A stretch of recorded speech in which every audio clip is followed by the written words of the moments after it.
No, bienvenidos y bienvenidas a una nueva charla de la Escuela Argentina de Clarinete. En este caso estamos compartiendo esta mañana de lunes con el maestro Gabriel Blasberg, solista de la Banda Sinfónica de Buenos Aires, egresado de la actual Universidad Nacional del Arte, estudió con Mariano Frolloni, con Luis Rossi, entre otros. También ha incursionado en la música de cámara desde muy joven, proviene de una familia de músicos, ¿no? Creo que hay dúos con tu mamá desde muy chico y otras actividades que seguramente después nos vas a contar. Y también ha sido y es un músico de la música popular, participando de expresiones de la música brasileña en el grupo Va y Pasar. Bueno, Gaby, buen día, bienvenido y empezamos con esta charla sobre la interpretación en el clarinete. Hola, ¿qué tal? Bueno, gracias Amelia, a todos los que están presentes, sobre el tema apasionante y complejo de la interpretación musical en general y un poco aplicado más a nuestro instrumento, el clarinete, ¿no? Es un tema que a mí, el de la interpretación, es un tema que a mí siempre me interesó, me apasionó. eh, Sinceramente, no sé, yo creo que no se suele hablar demasiado de estos temas netamente musicales entre nosotros los colegas, ¿no? Un poco a veces me quedo con las ganas de charlar de música, ¿no? De charlar de fraseo, de todo lo que, digamos, lo que se puede hacer con la música en cuanto a la visión personal de cada uno, ¿no? En ese sentido, Gaby, bueno, vos tenés una formación muy amplia, muy extensa, y ¿te parece que, por ejemplo, es importante la formación musical más en general para interpretar el clarinete? Bueno, obvio que sí, exacto. Digamos, eh, hay que hacer como, digamos, dos cosas. Por un lado, a ver, digamos esto, para tocar bien el clarinete o cualquier instrumento, no alcanza con saber del instrumento solamente. O sea,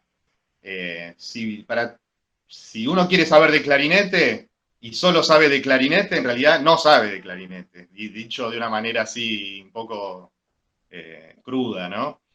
Entonces, bueno, por un lado, todo lo que podamos hacer nosotros en base a saber, digamos, de música en el sentido de conocimientos de armonía, conocimientos de contrapunto, de historia de la música, de estilos musicales, de escuchar mucha música por fuera de nuestro repertorio, de nuestro instrumento. Eh, Eso, digamos, por un lado, conocimientos así técnicos, ¿no? De dominar, incluso el manejo del piano como una herramienta para poder, digamos, el piano es la máquina perfecta, es como la máquina de escribir de la música, ¿no? Aunque no seamos pianistas, pero es muy importante poder entender y leer una partitura al piano. Y bueno, y por otro lado, enriquecerse con, o sea, con motivarse artísticamente, leyendo, escuchando otros instrumentistas grandes. Yo, por ejemplo, desde chico escuché, no sé, desde discos de violinistas, pianistas, no sé, Rubinstein, Horowitz, Jascha Heifetz en violín, las grandes obras. Y bueno, todo eso a uno lo va ayudando, pero siempre hay alguna manera un poco más profesional o inteligente de hacer, porque, por ejemplo, es muy importante, como uno dice, hay que escuchar música. Está bien, es verdad eso, hay que escuchar música, pero hay distintas maneras de escuchar. Y, por ejemplo, algo muy interesante para hacer es escuchar a un buen músico, puede ser de cualquier instrumento, pero siguiendo la partitura de lo que está haciendo, ¿no? Para ver lo que hace, lo que no hace, las excepciones. O sea, que no sea una escucha así, bueno, como para que entre por el oído y punto, ¿no? Eh, Yo creo que eso es muy interesante de hacer, de tomarse las cosas también un poco más así profesionalmente, ¿no? De manejar los materiales. Y todo eso irlo volcando en nuestro instrumento, en la manera de tocar, ¿no? Como una Así que escucha bueno. sería como una manera de escuchar más concentrada y prestándole atención a algunos puntos en particular. Vos decís, Sí, por ejemplo, sí, porque la partitura es, bueno, en la música académica tocamos con partitura, ¿no? La música popular no usa tanta partitura, o casi no usa a veces, ¿no? Pero bueno, nosotros tocamos en la música académica una música, entre comillas, exacta, ¿no? Porque están las notas escritas, están los matices, el tempo indicado, pero a pesar de eso, siempre nos estamos manejando con excepciones y pequeñas diferencias y cosas que no están escritas en la partitura. A mí me gusta mucho esta frase que dice, en la partitura está todo anotado menos la música, ¿no? Entonces, eso da mucho que pensar, ¿no?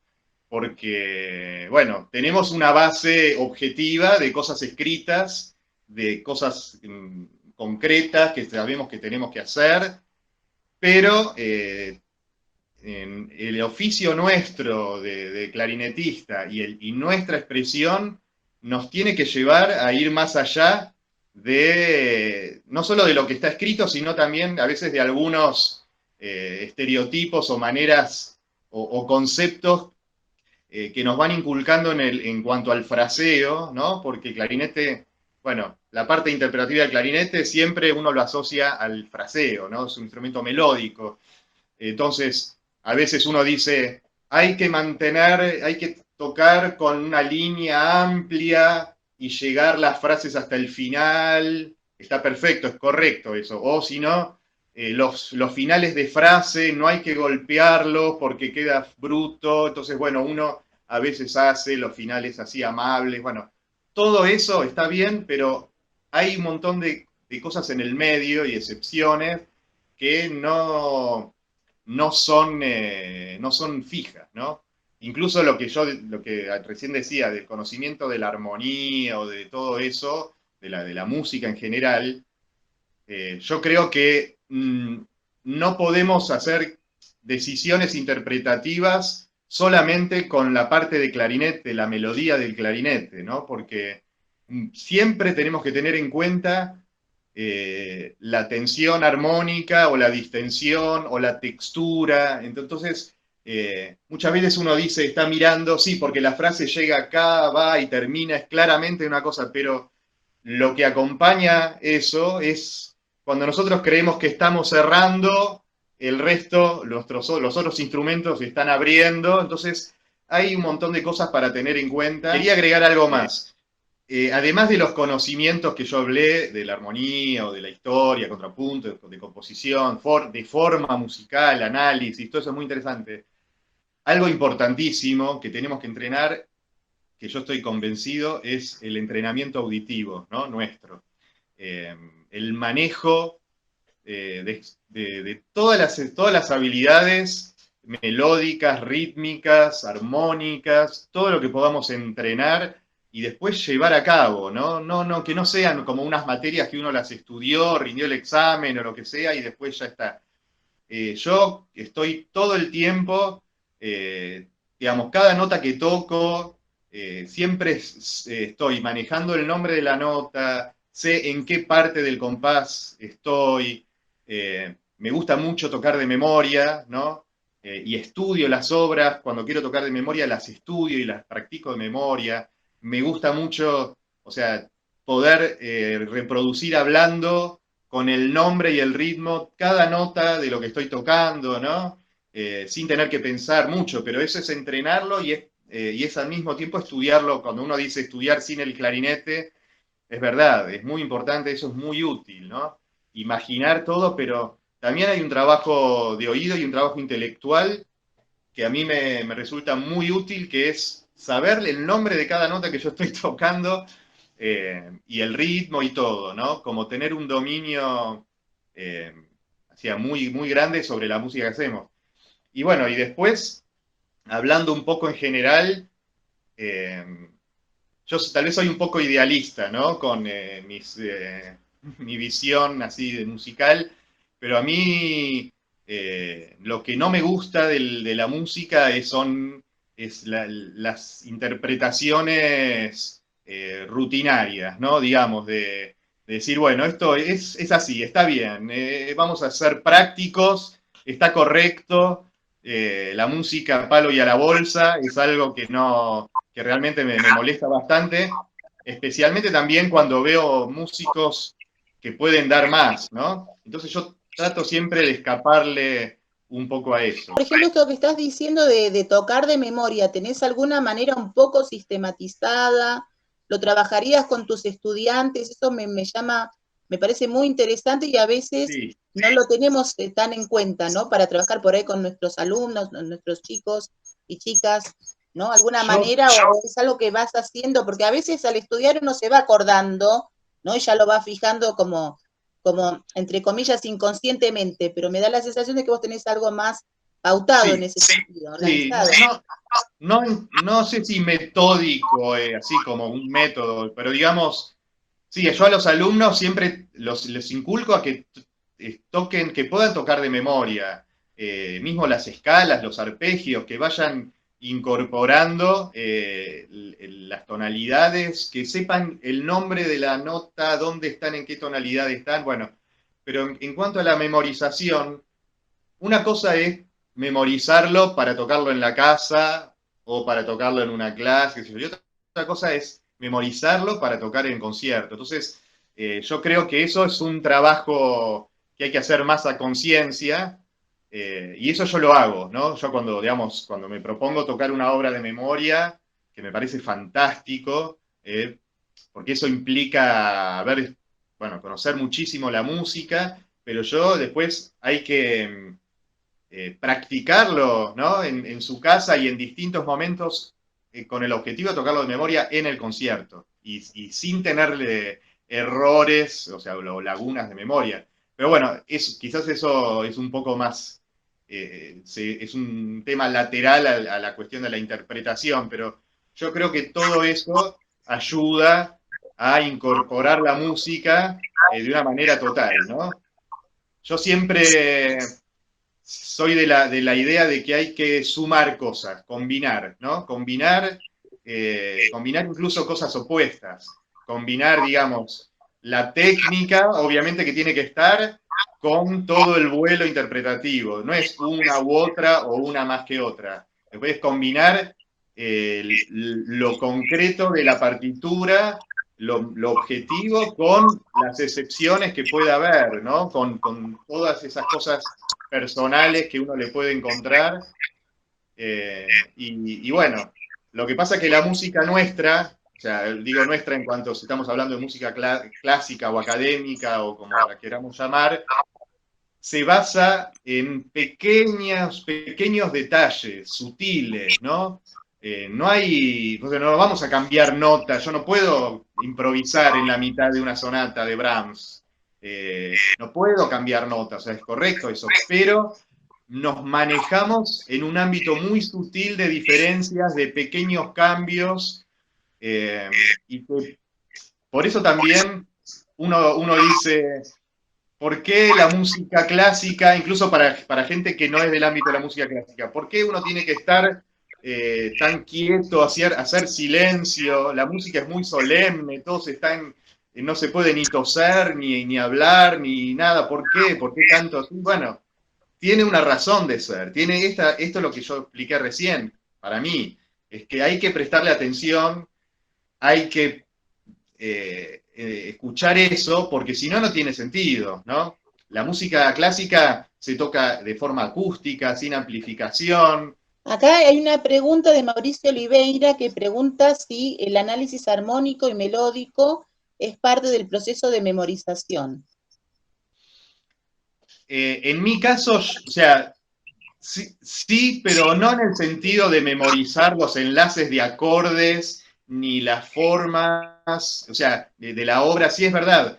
Yo no sé, en mi caso, las cosas que yo estudié o que yo hice, en el momento de preparar una obra para tocar, yo no es que saco mis apuntes de armonía o me pongo con una hoja a analizar la forma de la pieza, escribir, que acá termina la primera frase, la exposición, el desarrollo. Como que ya por síntesis, un poco que ya lo voy incorporando, lo tengo presente, sé cuándo estoy resolviendo, cuándo quedo en una dominante, cuándo hay una distensión, cuándo hay una pausa, todo eso lo manejo, pero de una manera un poco ya que se va del análisis, ¿no? Es como que hay que... Está bien, en algún momento sí, al estudiar la obra yo un poco me trabajo así analíticamente, incluso con cuestiones técnicas, obviamente, de las notas, del metrónomo, de estudiar, de la precisión, del sonido, lo que sea. Pero todo eso en algún momento, y hay que practicarlo, hay que dejarse llevar y tocar, ¿no? Y que es, bueno, confiar en toda esa síntesis que uno puede hacer, pero hay que tener, lo que yo dije, una base formativa de conocimientos, de entrenamiento, para que uno lo pueda, eh, para que uno trabaje, digamos, que haga algo serio después, ¿no? Que no sea o espontáneo o analítico, no, las dos cosas, se suman, todo siempre es sumar, ¿eh? Acá hay una pregunta más de Paula Beatriz Caputo que pregunta si antes de una presentación en vivo utilizas alguna técnica de concentración en especial. Técnica de concentración, sí, trato de estar unos minutos solo o así tranquilo. Por ejemplo, algo que hago es, si tengo un concierto importante a la noche, digo importante, o sea, de solista o de recital de música de cámara, ese día trato de no tocar demasiado y tampoco escuchar demasiada música. Algo que a mí me sirve mucho y es tratar de no sobre estudiar o sobre ensayar, para no llegar aburrido o saturado de la música, de las obras que voy a tocar al momento del concierto. Hay otros colegas que tienen otra manera de trabajar, que estudian más hasta el último momento, que hacen 15 ensayos y yo quizás hago 5 ensayos, o sea, no sé, y confío un poco y me gusta un poco ir más fresco mentalmente. Y bueno, y la concentración es un poco sí, es recordar algunas cosas que yo trabajé en el estudio, no sé, que tengo, no sé, que en tal momento tomar más aire, recordarme algún pasaje, así, pequeñas ayudas que sí, pero unos minutos antes del concierto y no sé, no tengo un método así, estricto. Y bueno, obviamente respiración, relajarse, no llegar agitado al momento, por más adrenalina que uno tenga, tratar de estar con buena respiración, todo eso. Así que bueno.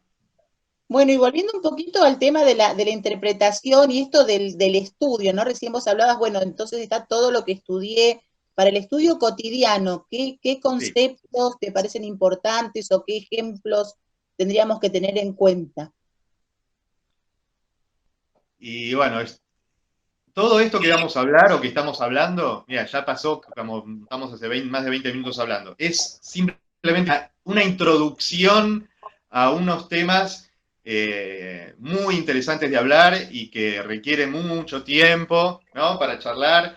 Eh, y bueno, entonces me cuesta mucho a veces, o sea, hay una pregunta así, decir en una frase, eh, digamos, todo lo que uno puede hacer. Obviamente, en cuanto al estudio, a mí yo como que soy partidario de un proceso de 3 pasos. En general, estoy hablando en general.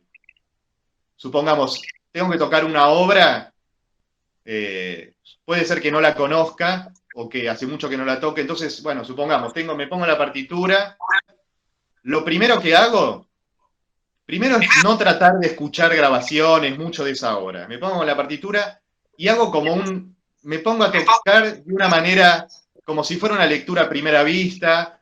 Si algo no me salió, no importa, no lo reviso, sigo adelante, me fijo, ¿no? Lo toco así, lo vuelvo a tocar. Hago como un primer enfoque así muy espontáneo y listo. De toda la obra, ¿no? Como para tener un pantallazo y ver, a ver qué me nace hacer, ¿no? Ya sea que no la conozca o que sí la conozca, pero un primero es. Después en el medio, en todo todo lo que pasa en el medio, es ponerme ahí con toda la rigurosidad de las notas, de los ritmos, del pasaje, de la respiración, de la articulación, de los matices, de los colores, del vibrato o no, de la línea, etcétera. Pero ese paso no lo hago al principio. Lo primero que hago es ese enfoque más intuitivo, más fresco, y después, ya hacia el final, viene eso que conté recién. En el momento de tocar, o ya cuando ya la obra ya la tengo, y la ensayo, o lo que sea, tengo que tratar de volver a tocar sin tanto análisis, ¿no? Como que sea confiar un poco en cosas muy generales, alguna palabra clave. Por ejemplo, en la semana pasada, Gonzalo, en la charla que dio Gonzalo Morales Sánchez, también habló de conceptos. Entonces uno ya sabe, acá me pongo, no sé, amplio, ya sé que esto, que algunos disparadores, pero no estoy en el momento así con tanta minuciosidad al momento de darle la puntada final a las obras, ¿no? Entonces siempre esos tres pasos: intuición, análisis y después confiar de nuevo en la intuición. Y todo eso lo voy manejando no con un método estricto. Acá hay una pregunta más de Lore Portilla, que pregunta en cuanto a la interpretación, dice Lorena, ¿es necesario empezar a darlo con alumnos que recién se inician? Y si es así, ¿de qué manera lo abordarías? Creo que hay que usar el sentido común. O sea, con los principiantes o algo, obviamente está el conocimiento del instrumento como máquina, como productor de música, que hay que enseñar y es importantísimo no cometer errores al principio de dejar tocar a alguien con mala técnica o con problemas graves y todo. Entonces hay que combinar eso al mismo tiempo con la formación de un buen gusto musical, un buen gusto en cuanto al modelo de sonido, ¿no? Es muy importante, hablando del sonido, eso, digamos, para los principiantes, digamos, o cuando uno trabaja el sonido con un alumno, es muy importante que alguien tenga en el oído referencias, ¿no? Referencias, sería lo ideal, referencias de su profesor, de un buen sonido que le escuche en vivo y en directo de su profesor, y después de grabaciones o de conciertos en vivo, inculcar a que escuchen buenos clarinetistas, en los principiantes, que escuchen buen sonido, buena técnica, y eso los va a ayudar, aunque todavía no lo puedan hacer, no tengan los elementos para hacerlo, para que lleguen más rápido. Pero para mí no hay una receta, no es que una cosa primero, otra después. Hay que combinar, como dije, combinar varias cosas y bueno, y ver cada caso en particular. No es lo mismo un niño que un adulto, que un joven, que si tiene un buen clarinete, si tiene un clarinete que le funciona mal, etcétera. Si quiere ser profesional, si lo quiere tomar como hobby, si quiere hacer música popular o clásica o ambas cosas, si sabe leer música o no. O sea, hay que tener muchas cosas en cuenta. En este caso también en cuanto al sonido, ¿no? El sonido tiene mucha importancia. En un momento vos hablabas al principio y por ahí está bueno retomarlo, la importancia del sonido para la interpretación, cómo tiene que ser el sonido y cómo uno puede adaptarlo en esa interpretación. Bueno, obviamente hay muchas variantes de sonido con el clarinete, a pesar de que el clarinete tiene un tipo de sonoridad bastante uniforme, pero bueno, digamos, hay esas sutiles diferencias entre clarinetistas y entre instrumentos y boquillas que hay diferencias. Yo creo que a veces pasa que, o sea, el sonido en sí es un elemento técnico que sí o sí tiene que estar. A veces uno un poco no le da la importancia que tiene. A mí me pasa escuchar a veces a alguien que toca y que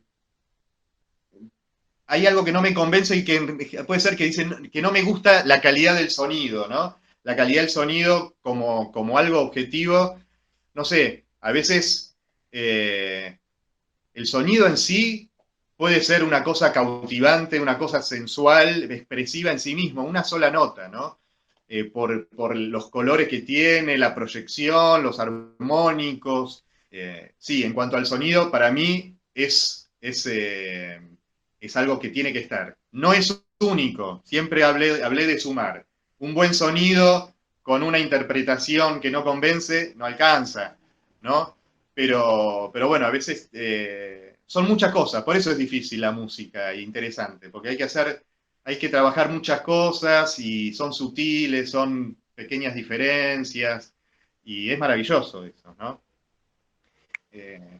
Y te podemos pedir que toques un poquito para No, mostrarnos o claro, querés dejarlo sí, para... sí, sí, sí. Por eso, justamente en cuanto al fraseo, digamos, creo que lo dije antes, hay algunos conceptos generales que nos inculcan, que son correctos, ¿no? Como decir, bueno, hay que mantener la línea porque hay que llegar, si la frase es de 4 compases, tiene que llegar hasta el final y el final no tiene que golpearse o tiene, bueno, y todo eso se puede llevar a cabo con con algunas pequeñas sutilezas, ¿eh? Y hay también a veces, a mí me pasa, no, a veces si escriben, a veces veo algunos mensajes y yo sigo hablando porque no puedo contestar o andar leyendo al mismo tiempo. Algunas maneras a veces un poco estereotipadas de tocar de nosotros, los clarinetistas, que yo trato de estar atento y que no me pase. Que he corregido con el tiempo. Por ejemplo, lo de tocar con el sonido demasiado estable, demasiado fijo, porque somos clásicos, porque buscamos la línea, porque el sonido sólido, la caña un poco más dura, porque eso nos da mayor estabilidad, porque qué sé yo, bueno, a veces se peca en exceso de eso. Ese es un ejemplo. Ahora voy a mostrar tocando algunas cosas poquitas. Otra es, no sé, a veces uno no se da cuenta y cree que tocar expresivo o hacer una nota expresiva es hacerle creyendo la nota. Lo que uno era el famoso inflar la nota, tocar inflando, ¿no? No sé, si uno está tocando todo el tiempo, a ver, perdón, a ver cómo está. Es difícil hablar y tocar, la caña seca. Si uno está todo el tiempo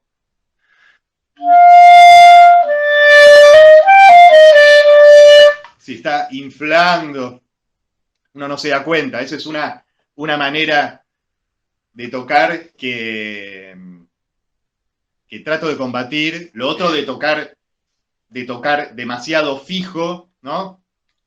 Por mantener la línea, porque sea, por ejemplo,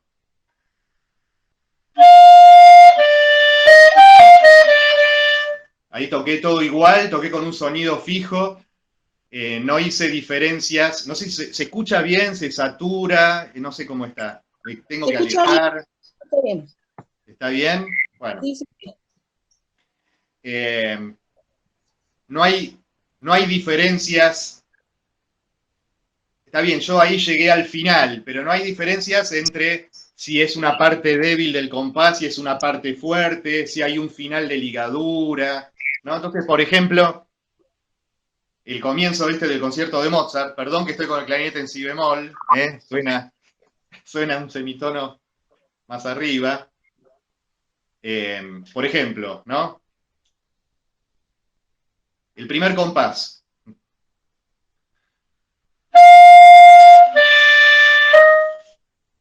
Ya ahí, la tercera nota que estoy haciendo, ¿no? Ahí toqué sol, mi, fa. Ese fa, aunque vaya al compás siguiente, y es final final de ligadura, tiene que ser más suave que el mi. ¿Eh?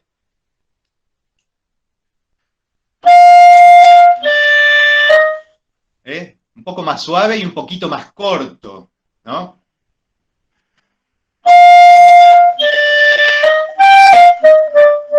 Y el la un poco más fuerte que el fa. Esas son unas cosas obvias que uno hace, parece obvio, pero a veces se escucha eso de tocar todo muy igual, ¿no? O creer que porque es final de frase hay que hacer un gran diminuendo o porque hay, sí, un pequeño final. Si por ejemplo hacemos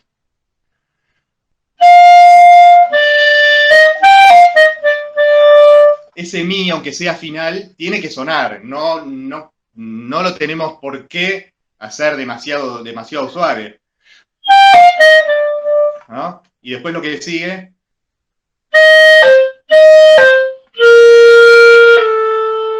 ese sí, también el do sí, está bien, ahí cae la frase, pero en realidad es un sí que casi está queriendo ir a la frase siguiente que es un do, ¿no? Do, si, do. Entonces son finales que al mismo tiempo siguen para adelante, ¿no? Y lo mismo lo siguiente, ¿no?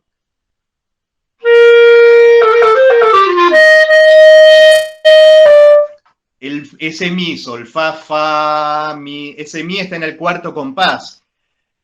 No tiene que sonar igual de fuerte que el fa, el mi no tiene que sonar igual de fuerte que el mi, igual que el fa, aunque la frase siga, ¿no? Pequeñas oscilaciones, pequeñas diferencias.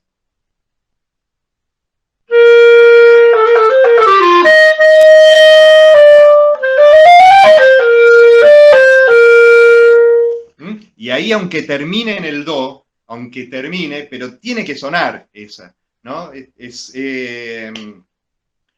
A mí me pasó, o no sé, de escuchar, por ejemplo, a alguien que tocaba y que todos los finales de frase los hacía tan suaves, todo, por un supuesto buen gusto, que me parecía que no tenía concreción, ni es lo que es equilibrar lo que uno tiene que saber, que lo que se escucha es lo más importante. Entonces, no tanto lo que uno hace, sino lo que el oyente escucha. Entonces, si yo, por ejemplo, cuando viene lo que sigue del concierto, si yo hago... Yo ahí toqué todo con el mismo aire. Ta. Pero el clarinete, al ir al grave, en los graves proyectan menos, se escuchan menos, están más tapados por el acompañamiento, por la orquesta, por el piano. Entonces, aunque no diga creyendo, si nosotros queremos, ahí en el compás 69, que se escuchen todas las notas y conducir al compás siguiente, nosotros con el aire tenemos que soplar más, porque es una cuestión del oficio nuestro, que sabemos que para que quede todo equilibrado y parejo, nosotros tenemos que hacer un creyendo. Pero no para que salga creyendo, sino para equilibrarlo, ¿no?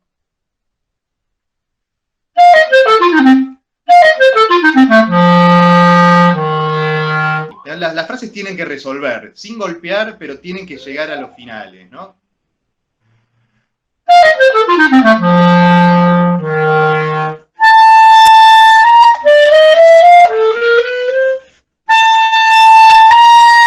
Ese do tiene que sonar, ¿eh? si lo hacemos demasiado corto, o ya pensando en un diminuendo, porque incluso hay ediciones que ponen diminuendo, obviamente, no hay que hacer un crescendo, pero bueno, son como algunos ejemplos de cosas que son como la gracia de hacer música, ¿no? Y estaba pensando algo que un poco estábamos conversando el otro día, también hablando de esta charla, en esto del rol de la interpretación, ¿no? Del rol del intérprete. Que todas estas decisiones, todos estos detalles a tener en cuenta tienen que ver con una decisión que se está tomando, porque a veces hay un concepto de personas que piensan, bueno, el compositor compone, es el que decide todo y el intérprete solamente traduce lo que está escrito y pareciera que todas esas, digo por decirlo de una manera, ¿no? Todas esas traducciones son iguales, ¿no? Y en realidad, con todos estos detalles que hay que poner sobre el tapete, digamos, queda claro que una interpretación nunca es igual a otra, ¿no? Que todas esas decisiones que toma el intérprete tienen una importancia determinada. Sí, lo mismo que dije antes, no hay que, para mí, ponerse en un bando o en otro bando, o muy hacia un lado, ¿no? Que el compositor o la partitura y punto, y nosotros somos transmisores de eso. Ni eso, ni tampoco tocar como a uno se le cante, ¿no? Digamos, porque uno lo siente así. Lo que uno hace siempre hay que tratar de encontrarle un sentido y poder explicarlo, ¿no? A pesar de que, bueno, hay la parte de la interpretación o la música tiene un costado mágico que es innegable, pero que, bueno, hay que combinarlo con lo objetivo, ¿no? Las dos cosas. Ni tampoco uno toca por tocar con el alma, va a hacer cosas ridículas, y tampoco por el respeto al compositor uno va a tocar como una fotocopia de lo que tiene que ser. Incluso uno mismo, si toca una obra, la misma obra en distintos días o en distintos momentos, no va a salir igual, ¿no? Uno le va haciendo otras cosas, incluso afecta la acústica, afecta con quién toques, el día, lo que sea. Pero bueno, después están algunos conceptos de fraseo que quizás no son tan propios o tan comunes de nosotros los clarinetistas de hacer.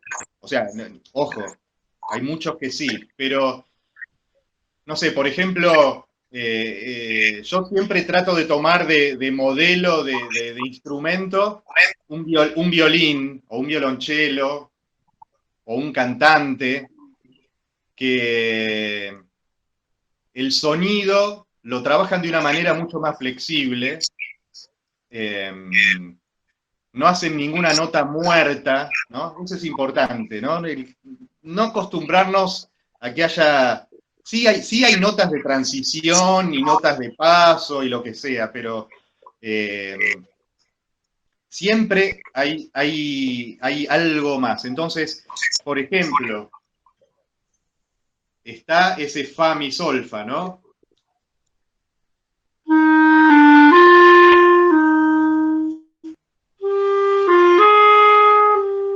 Ahí yo toqué todo más o menos igual, parejo. Yo ahora puedo enfatizar un poco más la tercera nota, que es la caída de la anacruza, ¿no? Está bien, incluso en la partitura hay una raya, esa nota es un poco más importante o más ancha, ¿no? Está bien, ¿no?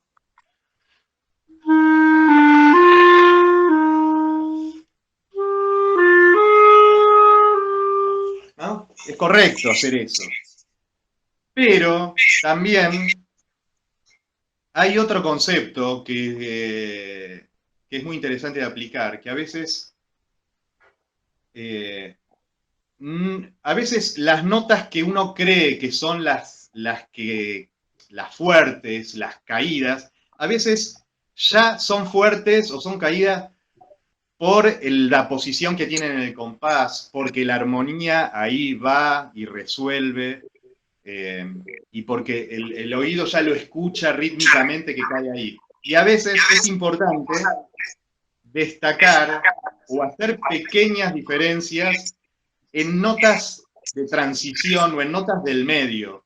A veces, a mí me explicaron el concepto que para el fraseo, después de una nota larga que puede ser desde una redonda o una blanca, o en este caso puede ser una negra que va a una corchea. Ahí esa negra sería una nota larga. Después de una nota larga, es muy importante que sea interesante la nota siguiente a la nota larga. Perdón, Gaby, Aunque perdón. esté... Sí. Ahí logramos poner la partitura en la pantalla, ¿eh? Ah, bueno, bárbaro. Por ejemplo, en este caso, y aparte estamos hablando del lenguaje romántico, ya no es Mozart, ya estamos hablando Saint-Saëns, incluso es una obra de 1920, ya es otra cosa. Se puede trabajar ciertas excepciones. Entonces, después del Fa, para llegar al Sol, está el Mi. Y ese Mi, para mí, es muy expresivo. Lo mismo que en la frase siguiente. Ese Sol corchea es importante. Y uno, haciendo pequeñas diferencias, le puede dar más interés a la frase completa y más expresividad. Casi como lo tocaría un violonchelista o un violinista, ¿no? Un violinista no va a tocar ta, i, a, ta, i. A esa nota corta le va a meter más vibrato, la va a hacer. Entonces, algunas cosas de sonido, salir un poco de la cuestión del sonido firme, de la línea, de la solidez. Entonces, se pueden. Yo ahora lo voy a hacer, tal vez lo voy a exagerar un poco, ¿no? No sé. Pero es como para que tengan una idea. ¿Mm?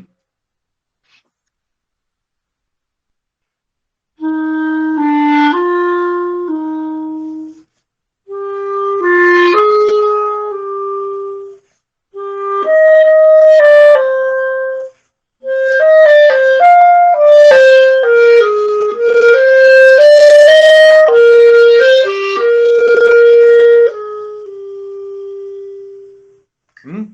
Ahí yo me ocupé a veces de trabajar, hacer un 5% más, 10% más de soplo en algunas notas, entre comillas, débiles o de partes débiles del compás de lo que uno supuestamente no debería hacer, ¿no? Que siempre es ir hacia adelante y llegar hasta el final, ¿no? Por ejemplo,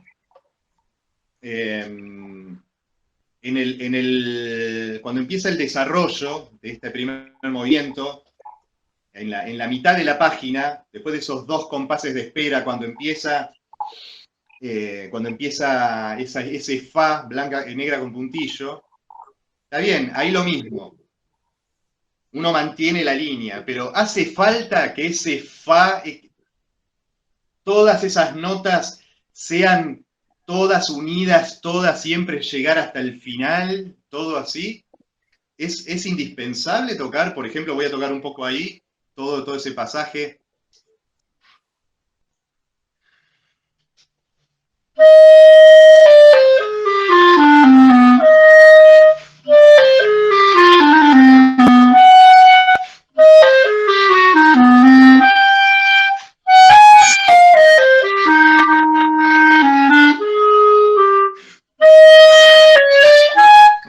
Bueno, ahí estoy tocando como yendo para adelante, tocando, manteniendo la línea y todo. Pero bueno, acá también, ojo, está lo que dije también del concierto de Mozart. Empezamos en ese fa, tiene piano, pero vamos bajando con el registro baja, entonces uno está soplando un poco más para que esas notas suenen, que no queden tapadas por el piano, que no se pierdan. Entonces, después de ese fa, para mí, en base al concepto que expliqué recién, para mí es muy importante el mi y el re, que siguen al fa, ¿no? Entonces ese fa lo puedo flexibilizar un poco, no hace falta que quede fijo, ¿no?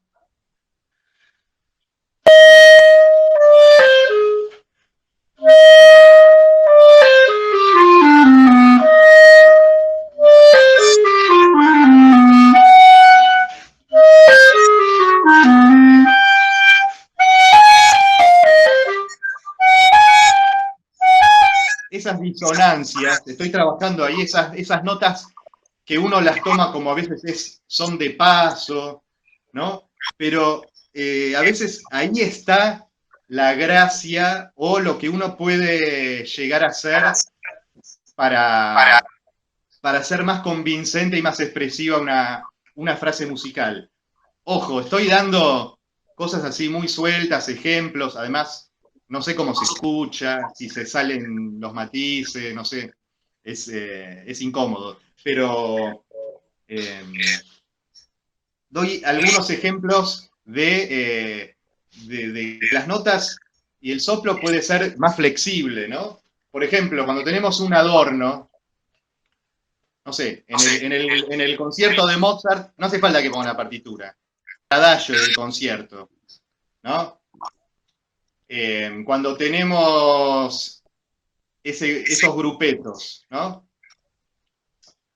También, ojo, yo estoy acá hablando y la mayoría de ustedes, más si son clarinetistas profesionales y todo, seguramente manejan esto. No sé si son cosas demasiado obvias, yo eso no sé cómo lo toman, pero sé que muchos de ustedes tal vez ya manejan todo esto. Entonces, lo que decía del concierto de Mozart, cuando tenemos esta pequeña frase que es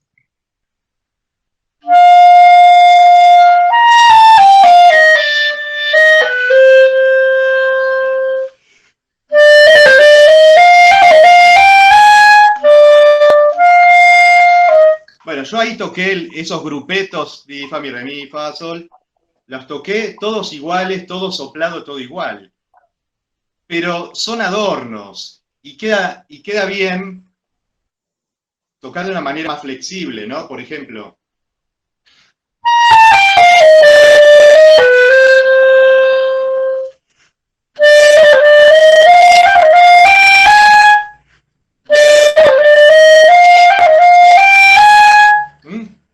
uno está retrayendo un poco el soplo ahí, ¿no? Porque por algo son adornos. Si se llaman adornos, es porque están sonando algo que es o más importante o es más grande. Y lo mismo en la frasecita que toqué recién.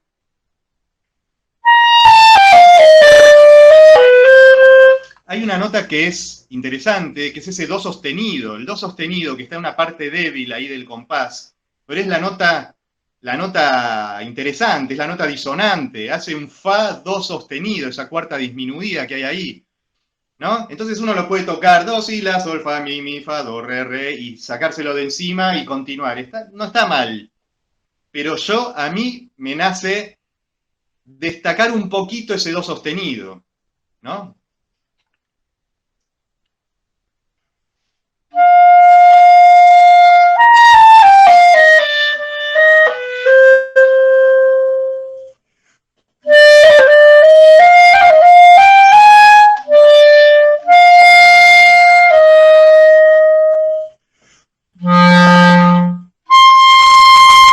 Ahí lo mismo, esas dos notas, el sol lo tengo que soplar mucho y el re sobre agudo lo tengo que soplar muy poco, ¿no? Para que no salga golpeado y eso. A veces, por ejemplo, hace poco trabajé con una alumna la sonata de Brahms, el cuarto movimiento de la primera sonata en el Festival de San Martín de los Andes, y hay una parte que el clarinete tiene todo piano. Claro, cuando vemos una indicación general de matiz, dice piano, pero esa indicación, si se mantiene varios compases, lo tenemos que tomar como una general. Es un ámbito de sonoridad piano suave, pero no quiere decir que todas las notas tienen que ser piano. Puede haber notas más fuertes, puede haber notas más suaves, puede haber notas acentuadas, aunque no tengan escrito el acento, ni nada. Entonces, en la sonata de Brahms, en esa hay una parte que hace blancas en el sol grave y blancas en un sol agudo.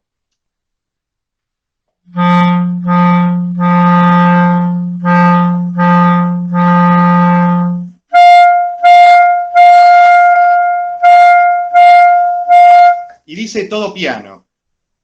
La cuestión es que yo, para el sol grave, estoy tocando casi mezzoforte, porque si no, no se escucha y queda tapado para el piano. Y el sol agudo, que hay 2 octavas de diferencia, estoy tocando pianísimo, no necesito. Y los estoy separando también para que no tienen acentos, pero cada nota tiene que tener una caída, son muy importantes las notas, ¿no?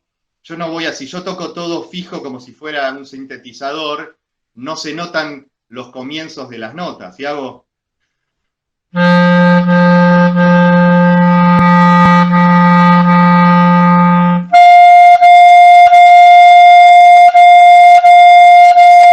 Está bien, estoy tocando las notas, pero no se entiende tanto como si yo hiciera...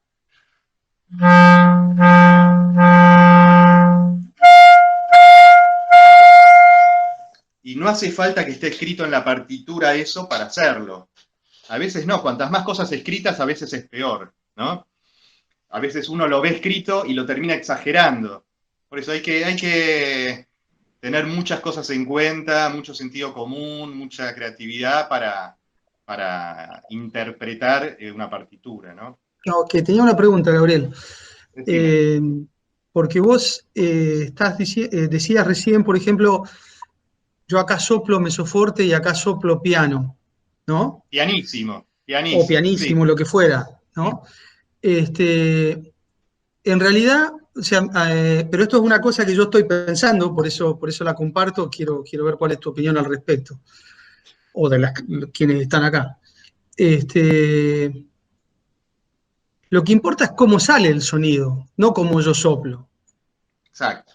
Entonces, creo que a veces tenemos, como profesores, digo,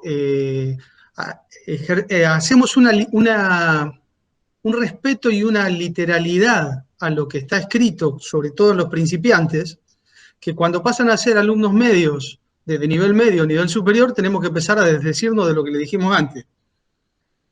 O sea, sí, yo estoy de acuerdo con que hay que soplar parejo, pero lo que manda si estoy soplando fuerte o piano es lo que suena. Si en el grave tengo que soplar más o menos, tengo que soplar más o menos para obtener, pero, o sea, creo que hay un grave problema que es escuchar lo que estamos haciendo, en general, sí, ¿no? No un grave problema, como que es lo más difícil que hay, escuchar lo que realmente estamos haciendo, ¿no? Cualquiera de nosotros se puede imaginar la frase del Mozart que vos tocaste, sin necesidad que suene. Bueno, puedo estar tocándola mal, imaginarme que la hago bien. Entonces, escuchar realmente lo que hago. Y en esto de la literalidad, digo, en lo que hacemos. Hace un rato Lorena te preguntaba por si era importante al inicio empezar con estas cosas. ¿Y cómo ves vos eso de empezarlo desde el principio? A mí me parece que hay un tema con la manera en la que enseñamos, incluso, que enseñamos, que bueno, acá es negra y acá es corchea y tienen que ser las dos iguales y acá hay mesoforte. Quizás sea necesario eso, pero después hay que desandar ese camino. Si no se puede ya andarlo de manera correcta desde el inicio.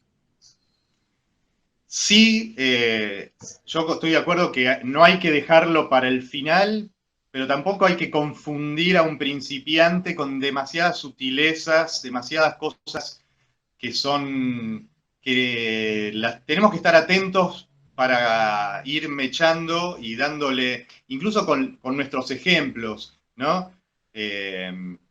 Como es importante que tenga un modelo del profesor que toca al lado, que toque de una manera musical, aunque no sea lo que el alumno pueda hacer, ni exactamente como está escrito, pero yo creo que, ojo, que tampoco soy partidario de confundir y de meter todas estas cosas un poquito más avanzadas de interpretación, de excepciones. No. Yo estoy de acuerdo. Yo no digo confundir, lo digo porque he tenido alguna cercanía con gente que ha estudiado, por ejemplo, con el método Suzuki, violín.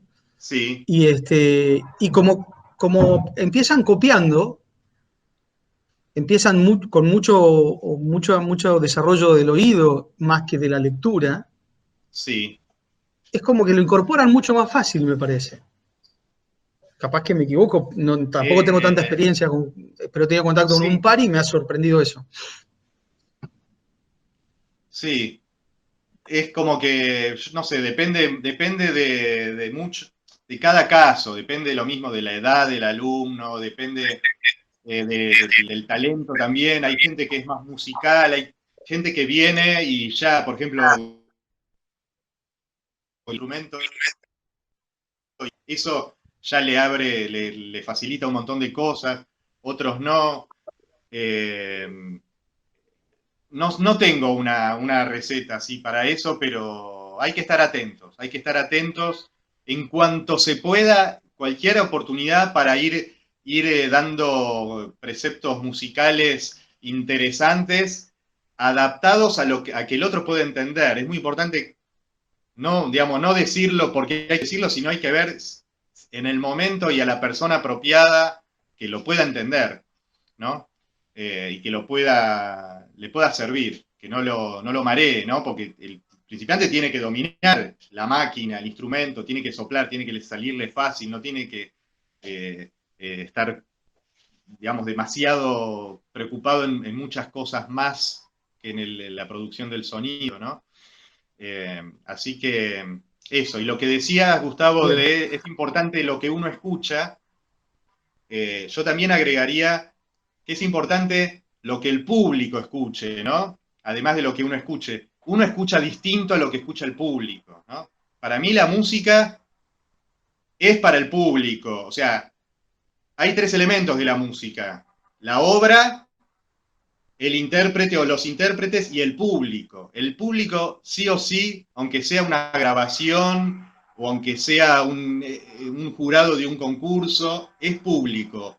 Y los tres son importantes y tiene que haber un buen público para un buen intérprete y una buena música. Entonces, por eso hablamos del silencio, del respeto, un público motivado, culto, que vaya a escuchar un concierto y que conozca un poco, o que tenga curiosidad, que esté escuchando con atención, es importante. Entonces, a veces uno cree que lo que sale acá a uno le resuena y el otro, el público lo escucha o demasiado fuerte o demasiado débil, o no percibe, que nosotros creímos que hicimos un diminuendo y no se escuchó el diminuendo o un acento.